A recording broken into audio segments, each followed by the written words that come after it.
ओम शांति। ओम शांति। ओम शांति। विश्व कल्याणकारी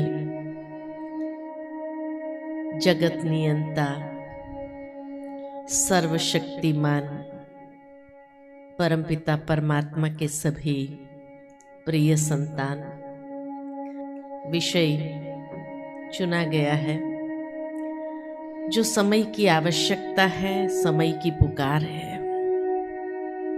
सकारात्मक चिंतन से सकारात्मक परिवर्तन। भारत के अंदर तो क्या, लेकिन सारे विश्व के अंदर ये जागृति जरूर आई है कि बी पॉजिटिव। हर कोई एक दूसरे को, कोई भी तकलीफ होती है, कोई भी समस्या आती है, कोई भी चुनौती आती है, तो ये एक आश्वासन देते हैं, बी पॉजिटिव, सब ठीक हो जाएगा। ये जागृति तो है, लेकिन जिस समय व्यक्ति के जीवन में ऐसी कोई चैलेंज आती है और उसको आशा की किरण कम नजर आती है, ऐसे समय में भी सकारात्मक मनस्थिति रखना कभी कभी उसके लिए मुश्किल होता है, क्योंकि सकारात्मक सोच कोई एक आश्वासन देने से नहीं आ जाती है। काफी समय से एक अभ्यास करने की आवश्यकता है कि जब व्यक्ति निरंतर ये पुरुषार्थ करता है कि कोई भी नॉर्मल सिचुएशन में भी जब वो सकारात्मक सोचने की एक मनस्थिति अपनी बना लेता है, कॉन्शियसली उसको आरंभ में करना पड़ता है, उसके बाद नेचुरल होता है। और मैं समझती हूं उसके लिए शायद बचपन से ही ये सकारात्मक सोच को व्यक्ति की मनस्थिति में ढालने का माता पिता जब प्रयत्न करते हैं, किस तरह से करेंगे, तो छोटी छोटी कहानियों के माध्यम से जब उस बच्चे को हर बात में एक पॉजिटिव एंगल देते हैं कि देखो ये सोचने से क्या होता है, तब जाकर धीरे धीरे उसके अंदर ये विचारधारा अंदर में घर करने लगती है और सहजता से वो कर सकता है। आज के युग के अंदर इसकी आवश्यकता इसलिए है क्योंकि चारों ओर एक ऐसा माहौल बनना है जिसको कहा जाए नकारात्मकता का, और जिस एटमॉस्फेयर में हम जी रहे हैं, जिस वातावरण में हम ढले हुए हैं, वह नेगेटिव सोच इतनी नेचुरल हो गई है, नेगेटिव चिंतन इतना नेचुरल हो गया है कि थोड़ा भी कुछ होता है व्यक्ति के जीवन में कि पहला विचार यही आता है, क्या होगा। एक भय नकारात्मक विचार को क्रिएट करता है, और अगर मन नकारात्मक सोचने लगेगा तो प्रैक्टिकल जीवन कैसा होगा, आउटपुट कैसा रहेगा। क्योंकि कहा जाता है जैसा सोचोगे वैसा बनोगे, जैसा चिंतन वैसा जीवन। तो चिंतन की क्वालिटी अगर नेगेटिव है तो जीवन की क्वालिटी क्या होगी। क्या उस जीवन के अंदर खुशी, शक्ति, उत्साह, उमंग का अनुभव कर सकेंगे। नेगेटिव सोचने के बाद कभी भी पॉजिटिव फीलिंग्स अनुभव नहीं की जाती है। इसलिए आवश्यकता है कि जब चारों ओर अगर नेगेटिविटी है तो ऐसे समय में एक व्यक्ति जितना पॉजिटिव विचारधारा को अपनाना शुरू करता है, तब उसके जीवन के अंदर पॉजिटिव रिजल्ट्स वो महसूस कर सकता है। लेकिन पॉजिटिविटी के लिए स्रोत क्या है? कहां से हमें पॉजिटिव विचार प्राप्त होंगे? तो आज की दुनिया के अंदर प्रैक्टिकली आप देखेंगे कि जब किसी को कोई WhatsApp message, good morning messages भेजता है, बहुत सुंदर विचार होते हैं, 2 लाइन के हो या 1 लाइन का हो, उसके ऊपर अगर चिंतन किया जाए तो देखा गया है कि वो विचार का जो मूल है, जो रूट है, वो कहीं ना कहीं स्पिरिचुअलिटी से ही कनेक्टेड है। कई बार कई लोग इसीलिए पूछते हैं कि आज की दुनिया के अंदर स्पिरिचुअलिटी की आवश्यकता क्यों है? क्योंकि वही एकमात्र स्रोत है जहां से हमें पॉजिटिव ऊर्जा, पॉजिटिव विचार के रूप में प्राप्त होती है, जो आज के युग में आवश्यक है। उसी के साथ अगर देखा जाए कि एक चिंतन व्यक्ति के जीवन को कितना परिवर्तन करता है, क्योंकि चिंतन ये सीड है, बीज है, और इसीलिए जब एक बीज रोपित होता है व्यक्ति के मन के अंदर और वो पनपता है, तो किस तरह एक विशाल वटवृक्ष का रूप लेता है। मैं समझती हूं कि हम सभी अनुभवी हैं उस बात के कि एक विचार किस तरह से व्यक्ति के जीवन के अंदर परिवर्तन ले आता है। एक बहुत सुंदर दृष्टांत मुझे याद आता है कि एक बार एक कुम्हार था और कुम्हार मिट्टी लेके आता है, यही सोच के कि चिलम बनाऊंगा। मिट्टी को रौंदने लगता है, उतने में उसकी पत्नी अंदर से बाहर आती है और कुम्हार से पूछती है, क्या कर रहे हो? तो कुम्हार ने कहा कि बस चिलम बनाने का सोचा है, चिलम बनाता हूं। तो पत्नी ने कहा, चिलम क्यों बना रहे हो? गर्मी के दिन आ रहे हैं, सुराही बनाओ। इतना बोलकर पत्नी चली गई। वो कुम्हार सोचने लगा कि बात तो ये ठीक कर रही है, गर्मी के दिन आ रहे हैं, सुराही बना देता हूं, लोगों को शीतल जल तो मिलेगा। तो उसने सोचा ठीक है, सुराही बना देता हूं। फिर मिट्टी रौंदने लगा। इतने में मिट्टी से आवाज आई, अरे कुम्हार क्या कर रहे हो? कुम्हार ने कहा, सुराही बना रहा हूं। मिट्टी ने कहा, तू तो चिलम बना रहा था। का सोचा तो था चिलम बनाऊं, लेकिन अब विचार बदल गया। तो मिट्टी कहती है, तेरा तो विचार बदला, मेरी तो किस्मत ही बदल गई।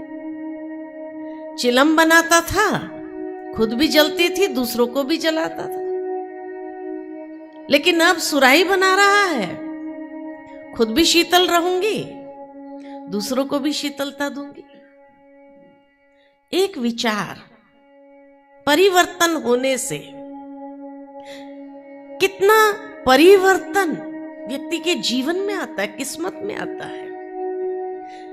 हमारी किस्मत का आधार हमारे विचार है। बात छोटी सी है, लेकिन कितना बड़ा स्वरूप वो व्यक्ति के जीवन को दे सकती है। इसलिए कहा कि हमें अपने विचारों के विषय में कितना कॉन्शियस रहने की आवश्यकता है कि हम किस प्रकार के विचारों को जनरेट करते हैं, क्रिएट करते हैं। विचारों से ही व्यक्ति की भावनाएं जुड़ी हुई है, और इसीलिए व्यक्ति के मन के अंदर अगर सकारात्मक विचार होंगे तो उसकी भावनाएं भी वैसी बनेंगी। उस भावनाओं में हमेशा दूसरों के प्रति भी अच्छा ही विचार वाइब्रेट होता है। वो विचार स्वयं की भावनाओं में जैसे जैसे सकारात्मकता ले आती, तो वो वाइब्रेशन इस तरह से क्रिएट होता है जो चारों ओर फैलता है। आज विज्ञान भी इस बात को स्वीकार करता है कि हर व्यक्ति की फ्रीक्वेंसी अपनी अपनी होती है। जैसी जैसी उसकी सोच होती है वैसी वैसी उसकी फ्रीक्वेंसी बनती है। वो तरंग फैलते हैं। तो तरंग हमारी भावनाओं के माध्यम से चारों ओर फैलते हैं। इसीलिए कहा जाता है कि हमेशा दूसरों के प्रति शुभ भावना, शुभ कामना को प्रवाहित करो।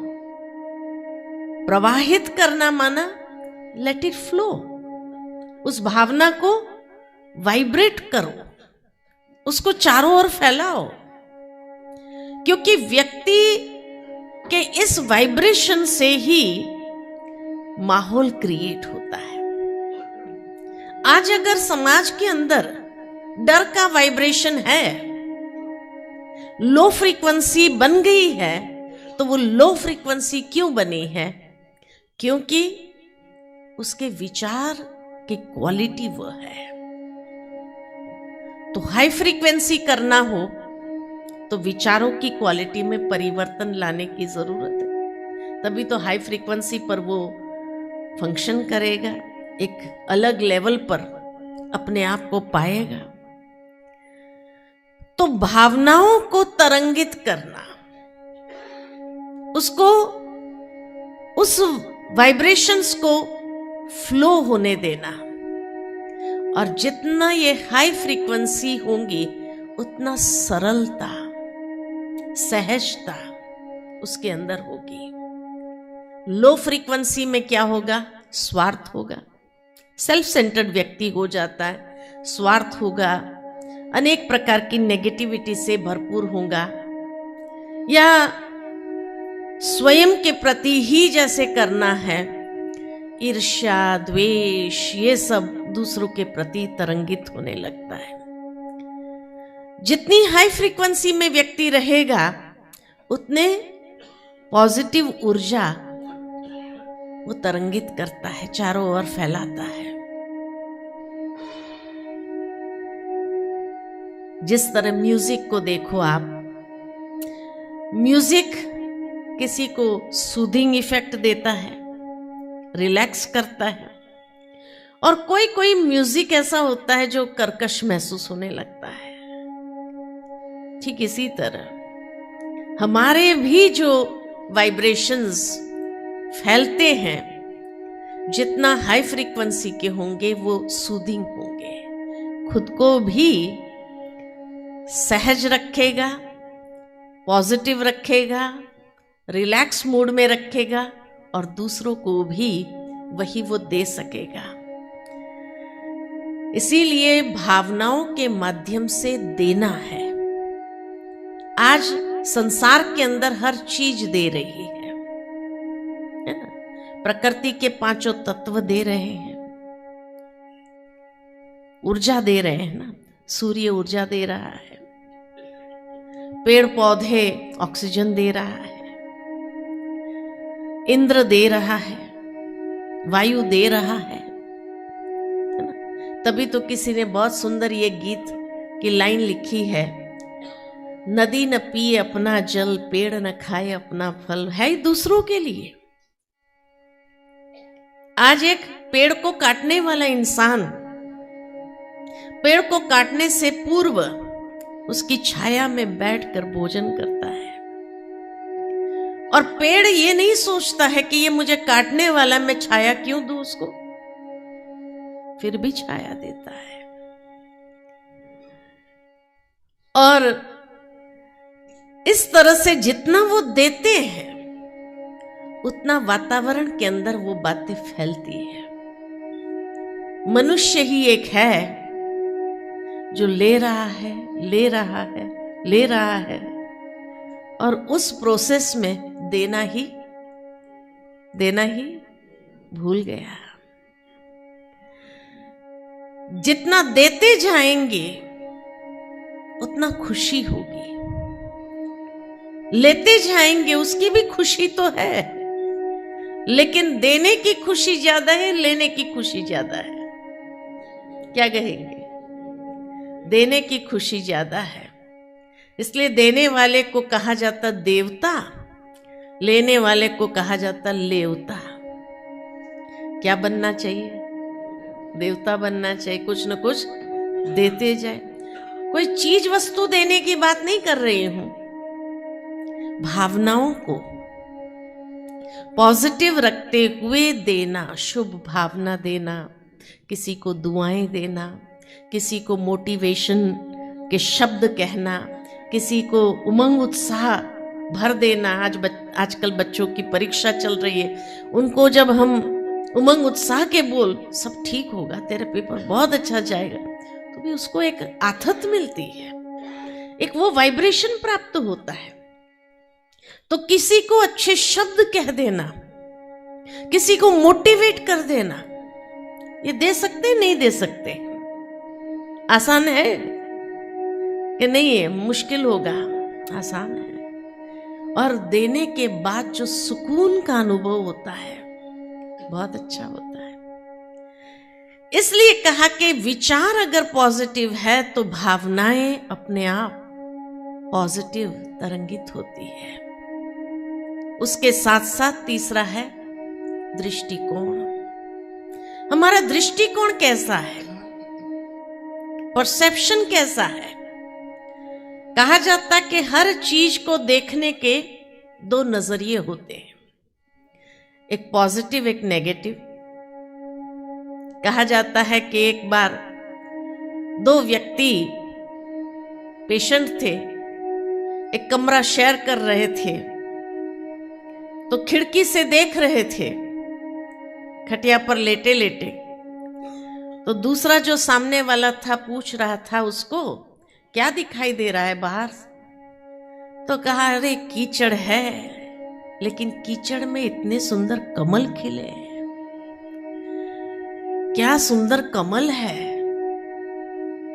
अच्छा, थोड़ी देर के बाद जो है, जैसे ही शाम हुई, रात होने लगी,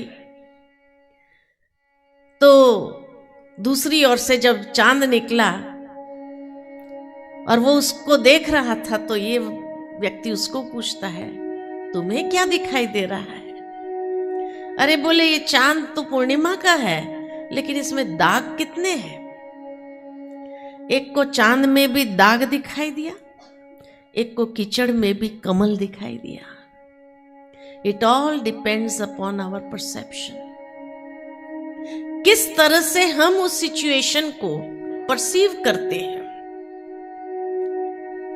आशावादी जो होते हैं, हर बुरे से बुरी चीज में भी, हर बुरे से बुरे सिचुएशन में भी पॉजिटिव आउटलुक रखते हैं, और तभी उसके सामने कितने भी चैलेंजेस क्यों ना आए, लेकिन उन चैलेंजेस को भी पार करने की हिम्मत तभी उसके अंदर आती है।